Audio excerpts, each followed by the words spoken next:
किताब मुकद्दस में से आमोस के 8वें बाब की तिलावत। खुदा ने मुझे रोया दिखाई और क्या देखता हूँ कि ताबस्तानी मेवों की टोकरी है। और उसने फरमाया, ऐ आमोस तू क्या देखता है? मैंने अर्ज की कि ताबस्तानी मेवों की टोकरी।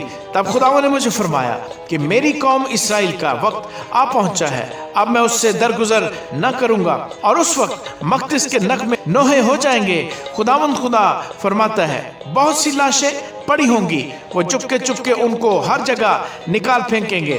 तुम जो चाहते हो कि मोहताजों को निगल जाओ और मस्कीनों को मुल्क से नेस्त करो और ईफा को छोटा और मिस्काल को बड़ा बनाते और फरेब की तराजू से दगाबाजी करते और कहते हो कि नए चांद का दिन कब गुजरेगा ताकि हम गल्ला बेचें और सब्बत का दिन कब खत्म होगा कि गेहूं के खत्ते खोले ताकि मस्कीन को रुपया से और मोहताज को एक जोड़ी जूतों से खरीदे और गेहूं की फटकन बेचें। ये बात सुनो, खुदावन ने याकूब की हशमत की कसम खाकर फरमाया है, मैं उनके कामों में से एक को भी हरगिज न भूलूंगा। क्या इस सबब से जमीन ना थरथराएगी और उसका हर एक बाशिंदा मातम न करेगा?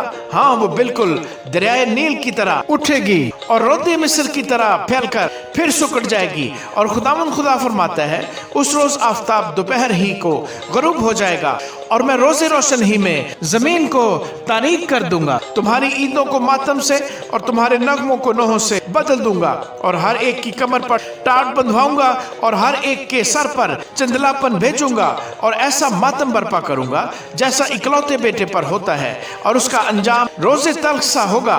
खुदा फरमाता है, देखो वो दिन आते हैं कि मैं इस मुल्क में कहत डालूंगा, ना पानी की प्यास और ना रोटी का कहत, बल्कि खुदावन का कलाम सुनने का।